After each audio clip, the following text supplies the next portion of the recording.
सांपों की जीभ कांटेदार क्यों होती है? इस तरह ये पॉइंटर सब और डिवाइडर क्यों होती है, इसके बारे में जानेंगे। सांपों की जीभ कांटेदार क्यों होती है, इसको जानने से पहले हमको ये जानना बेहद जरूरी है कि सांप कैसे सूंघते हैं। हम लोग कैसे सूंघते हैं?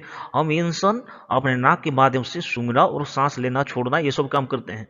लेकिन जब सांप के बारे में बात करते हैं तो ये आपने नोस्ट्रिल, इसका तो नाक नहीं होती है, जो एक्सटर्नल जो स्ट्रक्चर होती है उसको नाक कहते हैं, और नाक के जो दो होल होते हैं ना उसको नोस्ट्रिल कहते हैं। तो इनके पास नाक नहीं होती है, दो होल होता है मतलब नोस्ट्रिल होता है। इन नोस्ट्रिल के माध्यम से सूंघता नहीं बल्कि ये सांस लेता है जैसे हम सांस लेते हैं। तो ये कैसे सूंघता है? इसको सूंघने के लिए एक सेपरेट और एक ऑर्गन अंदर की ओर है इसका नसल कैविटी में, उसको कहते हैं जैकबसन्स ऑर्गन, और इसका दूसरा नाम है द बोमेरो नसल ऑर्गन। आप देख पा रहे होंगे, द बोमेरो नसल ऑर्गन को हम जैकबसन ऑर्गन भी कहते हैं। तो ये कैसे सूंघता है इसको जानना बेहद जरूरी है। अगर कहीं पर किसी भी प्रकार का स्मेल अगर हो रहा है तो इसका मतलब ये है कि स्मेल पार्टिकल उस क्लाइमेट में, उस एनवायरनमेंट में फैला हुआ है। मान के चलिए कि सांप के सामने एक प्रकार का स्मेल पार्टिकल ऐसे फैला हुआ है, तो सांप अभी उसको सूंघेगा तो कैसे सूंघेगा?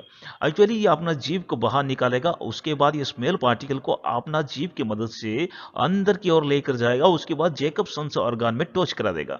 तो ऐसे में क्या होगा कि जो हवा में स्मेल पार्टिकल मौजूद था वो अभी जैकबसन्स ऑर्गन में मौजूद है। अभी यहाँ से नर्व के माध्यम से आगे जाएगा, उसके बाद ऑल्फैक्टरी बल्ब में पहुंचेगा, उसके बाद ब्रेन में जाकर पहुंचेगा। ब्रेन उसको इंटरप्रेट करके समझेगा कि स्मेल कैसा है। तो इस तरह ये सुनता है। तो ऐसे में क्या फायदा है कि जब सांप पानी में भी होता है ना, तो वो स्मेल को डिटेक्ट कर पाएगा, वो सूंघ के जान पाएगा कि वो स्मेल कैसा है। लेकिन हमारे में वो संभव नहीं है। अगर हम सूंघना चाहेंगे पानी के अंदर तो फेफड़े में पानी भर जाएगा, सूंघेंगे क्या, है ना? तो सांप के लिए ये एक बहुत फायदेमंद ऑर्गन है। इसको हम सिक्स्थ सेंस ऑर्गन भी कहते हैं, क्योंकि ये बस हवा में ही नहीं बल्कि पानी में भी ये सूंघ सकता है। तो अभी सवाल हमारा ये था कि इसका कांटेदार जीभ क्यों है?